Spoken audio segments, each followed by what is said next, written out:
Genèse, chapitre 34. Le viol de Dina.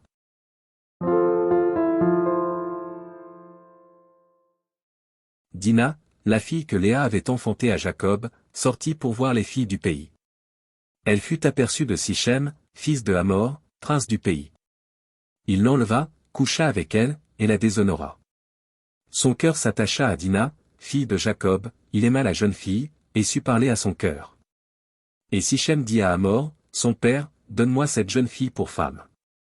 Jacob apprit qu'il avait déshonoré Dina, sa fille, et, comme ses fils étaient au champ avec son troupeau, Jacob garda le silence jusqu'à leur retour. Hamor, père de Sichem, se rendit auprès de Jacob pour lui parler. Et les fils de Jacob revenaient des champs, lorsqu'ils apprirent la chose, ces hommes furent irrités et se mirent dans une grande colère, parce que Sichem avait commis une infamie en Israël, en couchant avec la fille de Jacob, ce qui n'aurait pas dû se faire. Hamor leur adressa ainsi la parole, le cœur de Sichem, mon fils, s'est attaché à votre fille, donnez-la lui pour femme, je vous prie. Alliez-vous avec nous, vous nous donnerez vos filles, et vous prendrez pour vous les nôtres. Vous habiterez avec nous, et le pays sera à votre disposition, restez, pour y trafiquer et y acquérir des propriétés.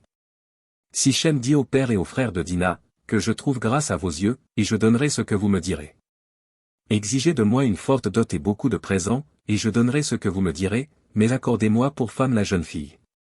Les fils de Jacob répondirent et parlèrent avec ruse à Sichem et à Hamor, son père, parce que Sichem avait déshonoré Dina, leur sœur. Ils leur dirent, c'est une chose que nous ne pouvons pas faire, que de donner notre sœur à un homme incirconcis, car ce serait un opprobre pour nous.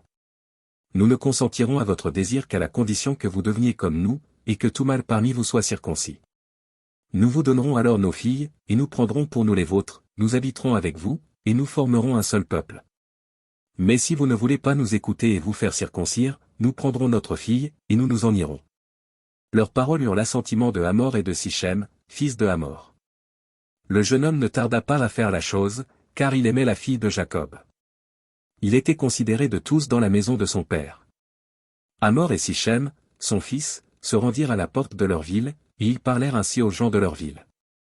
Ces hommes sont paisibles à notre égard, qu'ils restent dans le pays, et qu'ils y trafiquent, le pays est assez vaste pour eux.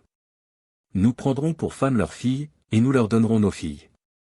Mais ces hommes ne consentiront à habiter avec nous, pour former un seul peuple, qu'à la condition que tout mâle parmi nous soit circoncis, comme ils sont eux-mêmes circoncis.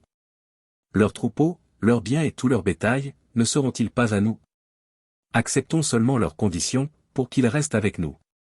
Tous ceux qui étaient venus à la porte de la ville écoutèrent Hamor et Sichem, son fils, et tous les mâles se firent circoncire, tous ceux qui étaient venus à la porte de la ville. Le troisième jour, pendant qu'ils étaient souffrants, les deux fils de Jacob, Siméon et Lévi, frères de Dina, prirent chacun leur épée, tombèrent sur la ville qui se croyait en sécurité, et tuèrent tous les mâles. Ils passèrent aussi au fil de l'épée Hamor et Sichem, son fils, ils enlevèrent Dina de la maison de Sichem, et sortirent. Les fils de Jacob se jetèrent sur les morts, et pillèrent la ville, parce qu'on avait déshonoré leur sœur. Ils prirent leurs troupeaux, leurs bœufs et leurs ânes, ceux qui étaient dans la ville et ceux qui étaient dans les champs. Ils emmenèrent comme butin toutes leurs richesses, leurs enfants et leurs femmes, et tout ce qui se trouvait dans les maisons. Alors Jacob dit à Siméon et à Lévi, vous me troublez, en me rendant odieux aux habitants du pays, aux Cananéens et aux Phéréziens.